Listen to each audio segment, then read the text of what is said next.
Let's just start with what happened last week. So what happened last week was on Monday, there were two things happened. Corporate tax payments, September 15th, and settlement of Treasury auctions. And both those things basically moved money from the private sector, from banks, to the Treasury's account at the Fed.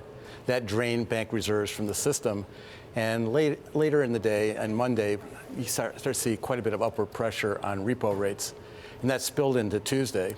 In fact, on Tuesday, the pressure was significant enough to actually push the federal funds rate, which the Federal Reserve targets.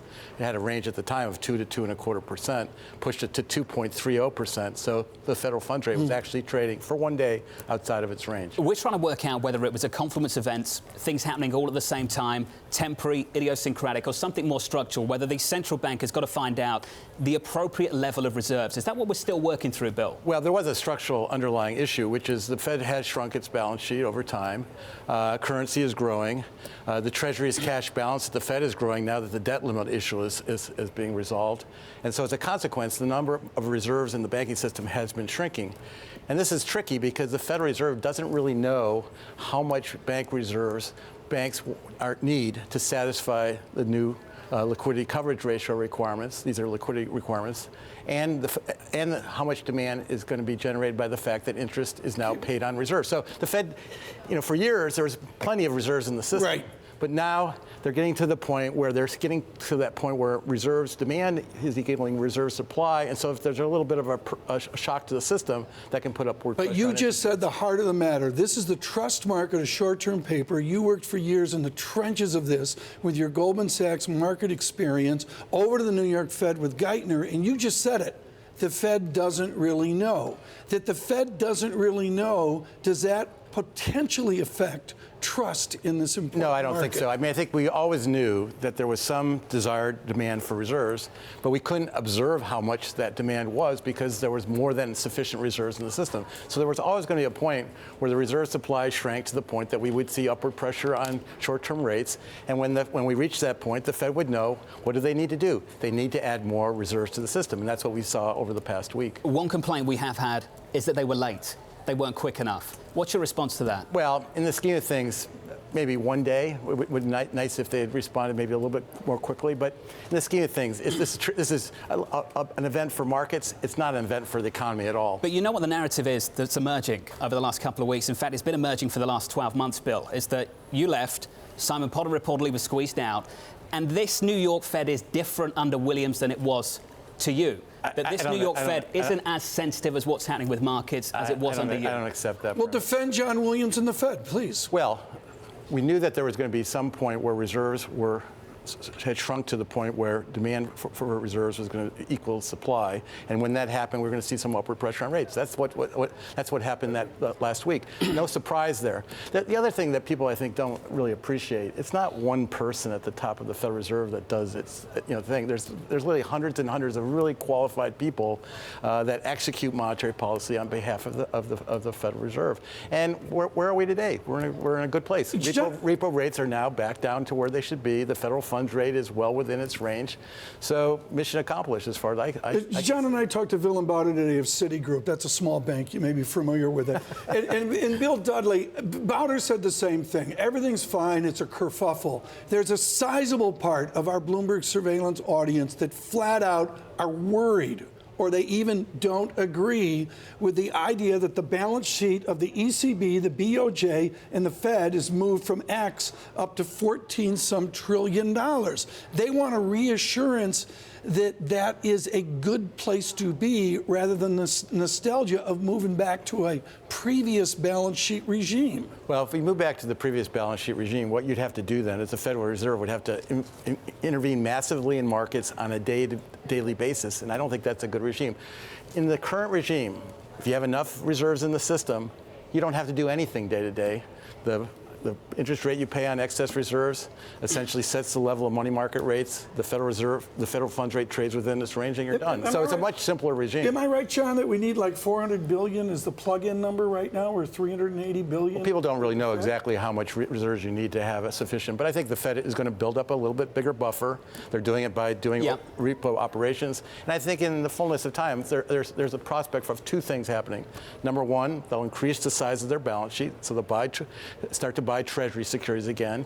And Chair Powell talked about that in his press conference. He's talked about organic balance sheet growth. So the balance sheet will start to grow again. And the second thing that they're going to strongly consider, I think, is introducing a standing repo facility. So whenever there's upward pressure on rates, there's a facility that people can come to and do repo with, and that would sort of take away any risk of a big upswing in short-term. Many people picking up on the expansion of the balance sheet, and a lot of people at pains to stress that this is different. This is not QE, this is totally different. Well, you've touched on the optics of it as well, and I want you to run us through why the expansion of the balance sheet is definitely not that, and secondly, how you can adjust the operation of that balance sheet expansion to ensure that people don't believe it is that. So if you're adding reserves to keep short-term rates from exhibiting upward pressure, that's very different than adding reserves to try to push down long-term rates. So quantitative easing is about buying longer maturity assets to try to push down long-term interest rates. Trying to have enough reserves in the system to prevent upward pressure on short-term rates, it's about adding reserves to the system. So the goals are completely different. In both cases, the balance sheet increases. Now, one thing the Fed could do to make it very clear that this isn't QE is to expand their balance sheet, not by buying Treasury securities across the yield curve, but by concentrating on Treasury bill securities. Is this central bank constrained by $1 trillion deficit? I mean, we're talking, John, you're better at this than I am, in Germany, of a desire for fiscal expansion and other selected... A desire outside of Germany. Are guys like you limited by $1 trillion deficit? No, I don't think I mean, there's lots of reasons why you might want to worry about the long-term fiscal path of the United States. You wrote about it years ago. You know, for example, the fact that debt service costs are going to go up over time because interest rates are probably not going to stay as low as they are today, and the retirement of the baby boom generation, so Medicare and Social Security costs. But it doesn't put any constraints on the Fed at this point. Have you spoken to the New York Fed in the last week? No. Not a single word? No one's reached out to you? No. I mean, look, it's really important for the former president of the New York Fed to let the current president and the people on the desk to do their job. Of course, but I have to raise the question because I've had people come to me that used to work at the New York Fed and say the morale right now is not very good, that there's a lack of leadership. I can't comment on that. Well, this interview's come to a screeching halt. Well, no, the reason I raised the question, I think a lot of market participants were concerned that the New York Fed didn't come in on the Monday night. It's out there. It's definitely out there. They didn't come in on the Monday night and they waited until the Tuesday morning. And Bill, the reason I raised this... I think this is really a non-story. I really do. Well, the reason I raise this, I think, is important. If the narrative is being shaped that this New York Fed under Williams is not in top of the markets in the way that it was under you, we've got a problem, haven't we? But I don't think that's the case.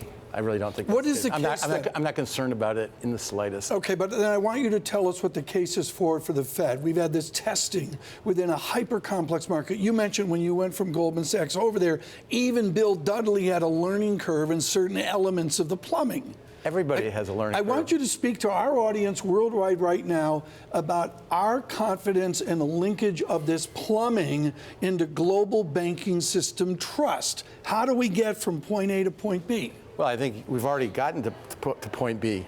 The repo market is behaving well. The federal funds rate is trading within this range. I mean, you know, at the end of the day, it's all about outcomes, and the outcomes we see today are perfectly fine. So I think you look at this, you know, a month from now, you're going to have a very different view. Over the weekend, there was questions about major banks, including maybe some you've been associated with, reticent to move out their money or their funds or their securities as well. Is that a behavioral aspect coming into the plumbing? I think it's fair to say that when there's a shortage of reserves in the system relative to demand, people were surprised by that. Yeah. And when they were surprised by that, they started to think, well, maybe I should be more worried about, do I have enough reserves in my account? So temporarily, when you have a little surprise like this, demand for reserves might actually increase, and that could extend the period of stress in repo markets. Bill, you'll be happy to know we don't have to talk about the New York Fed anymore, but the interview could get a little bit more tense because we do have to reflect on an op-ed that you wrote around about a month ago. And I want to pick up on the quote, which you've since clarified, and I'll ask you to clarify it once again.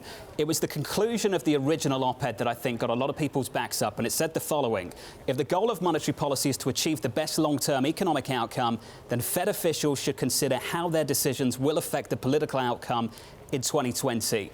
When that got published, how much pushback did you get from your former colleagues? Look, I think there was a misunderstanding about what I was really trying to say. What were you trying to say? Well, the main point of the piece was to try to point out the fact that President Trump was trying to sort of have it both ways on trade.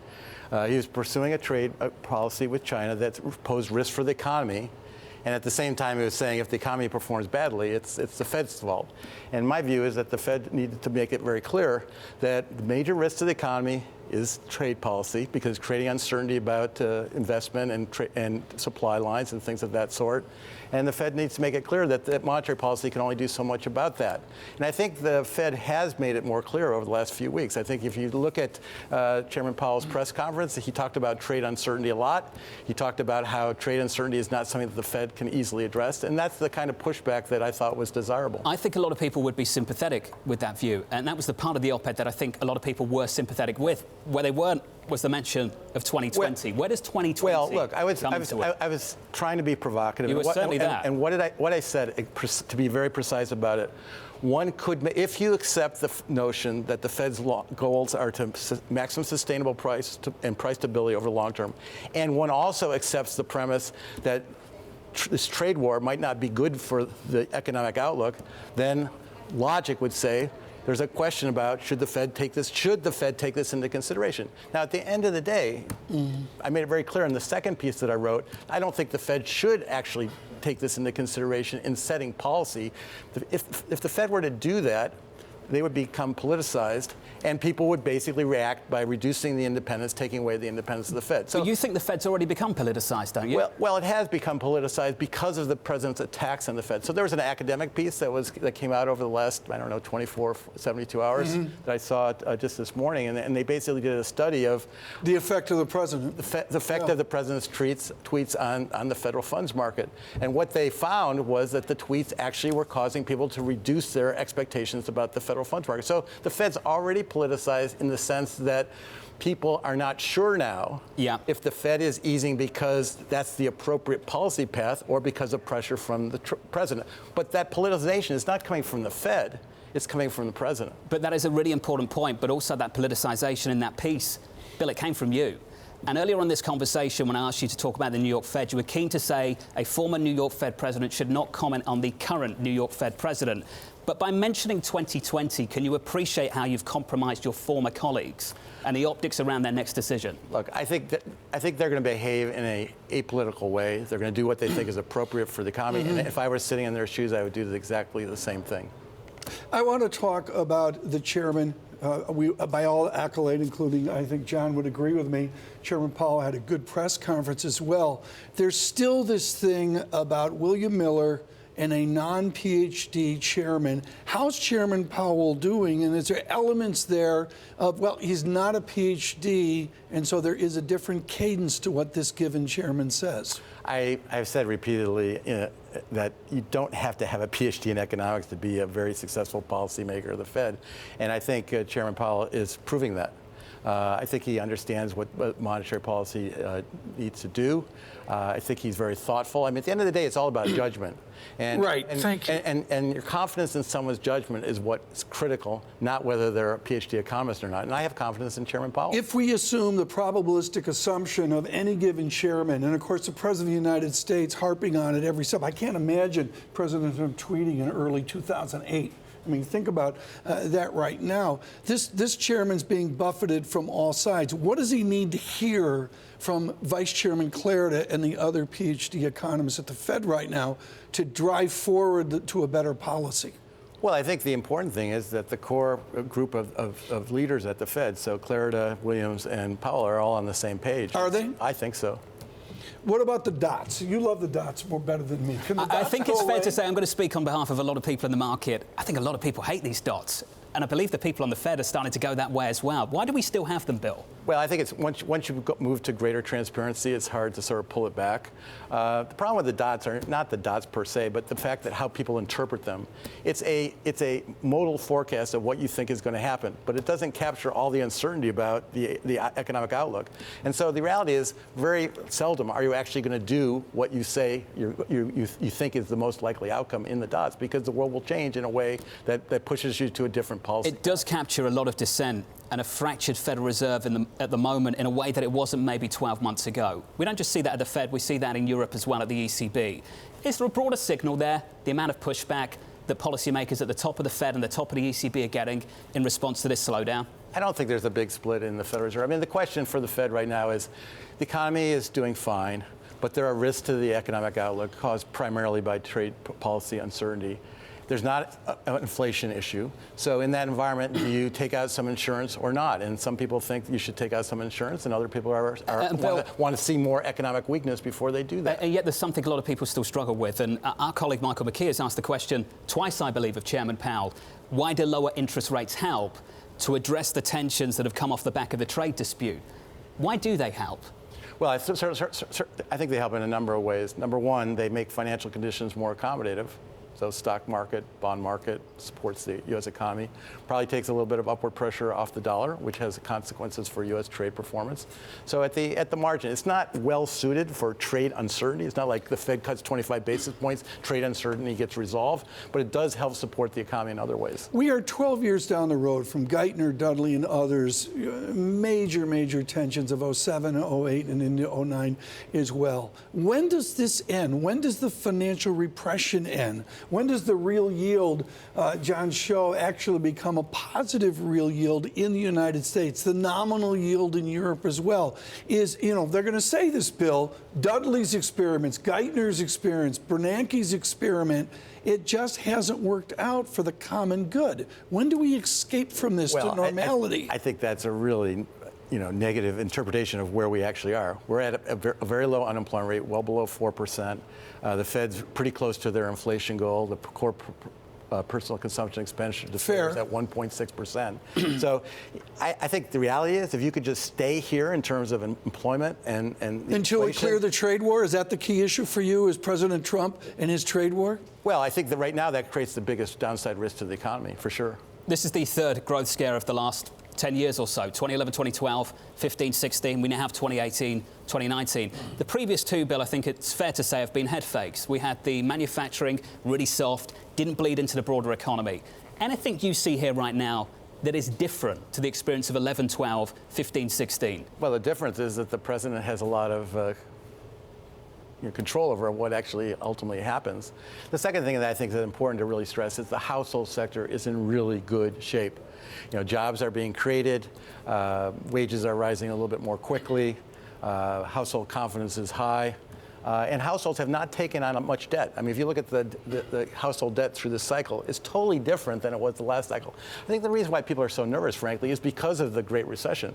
They're like, uh-oh, we're going to go back to that environment. Yeah. And the reality is, I think that risk is pretty much off the table for two reasons. The household sector is not overextended, and the financial system is in much better shape.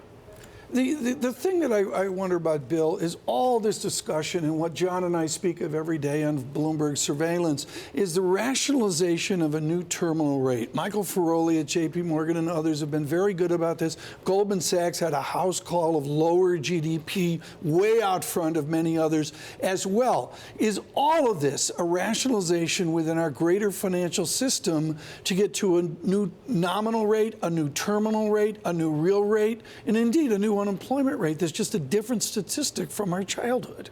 Well, that's very much it seems to be the case, that the real interest rate consistent with a neutral monetary policy seems to be distinctly lower today than in the past. In your head, if you look at the old Taylor rule formulation, the real interest rate that was considered sort of neutral was 2%.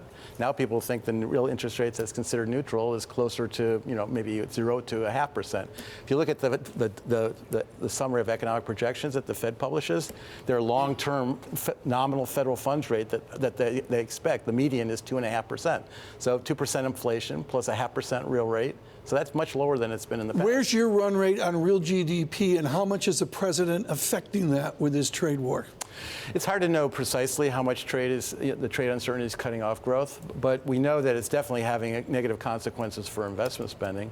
And as we go forward and tariffs continue to get ratcheted up, it's actually going to bleed over into the consumer as well, because tariffs are a tightening of fiscal policy. I'm very pleased to say that you think the neutral rate is 0 to 0.5%. At least it's still positive. We're getting a lot of questions from our audience about the prospect of negative interest rates. We have them in Denmark, we have them in Switzerland, across Europe, in Japan as well. Is that something you could ever see working, just operationally working here in the United States, Bill? I think you could operationally do it, but I think that you saw the Fed did not go down that path in 2011, 12, 13.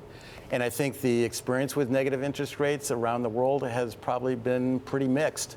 So I think the bar for the Federal Reserve ever contemplating negative interest rates in the U.S. is really, really high, especially given that there's other tools available to stimulate the economy, namely quantitative easing, forward guidance, and you can always use fiscal policy as well. That's right where I wanted to go. Where's forward guidance? Is it in the economic graveyard now? Do we go back to a true data dependency, as Chairman Powell's talked about? Well, when you need forward guidance is when you're at the zero lower bound for short-term interest rates. You don't need forward guidance when you have positive interest rates. You can just adjust the interest rates as needed as the economy evolves. So, right now it's, I think as Chairman Powell made it very clear, it's a meeting to meeting. And, he can't tell you what he's going to do next because it depends on the economic data. And what's interesting about it is the economic data actually looks pretty good. If you look at the City Surprise Index, for example, it's come back tremendously. And if you look at the inflation data, sequentially, core inflation's actually starting to This is the number one mail I get. I get less mail than Farrell, but we'll go with it. This is the number one mail I get, and Chairman Powell's on the same page as I am.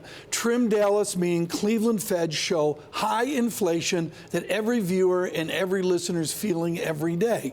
What about the deflation bugaboo, the disinflation worry that we have? Do we have a sustained good inflation, or do we have to worry that it will cut either way? Look, I think the risk at the margin are inflation actually starting to drift a bit higher. Now, that's not a problem right now because inflation is below the Fed's 2% objective, and inflation expectations have come down a little bit.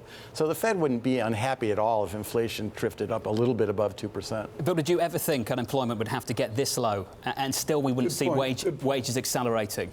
Well, in a material way. Yeah, we're seeing an acceleration, but it's very, very gradual. I think it's surprising. I mean, it's a good thing, though. I mean, the fact that you can run the economy at this low level of the unemployment rate and not have an inflation problem, that's not a bad thing. That's a good thing. That means literally millions more people can be employed without having the Fed to sort of cut off the expansion. I want to go back to what you and Ed McKelvey said years ago. There's not a moment to lose. What does the economic profession need to do to help this president away from an economic mercantilism that borders on Elizabeth I? What do guys like you need to do to convince this administration to come to a successful outcome? Farrow speaks with Lawrence Kudlow once a month. Once a month, is it? Once a month. But let's be clear here, Bill. You agree that we need to take on China. Yes. You just disagree with the approach. Yes. I think there's sort of two problems. Number one, the president, I don't think, understands where trade deficits come from. So, the fact that we have trade deficits as a country is because we have a shortfall of domestic savings relative to investment.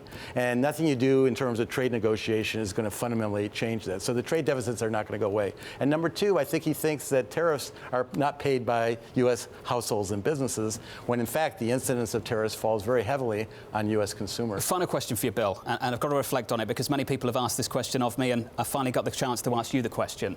Do you regret writing that op-ed and mentioning 2020? No, I think I should have made it more clear that it was a speculative argument and that I don't think the Fed should be political in their actions. I should have been more clear on that point. But no, look, I think it's important that people be willing to push the envelope a little bit, be provocative, not be afraid. And so, no, I'm going to keep writing op-ed pieces, and I wrote one on this past week.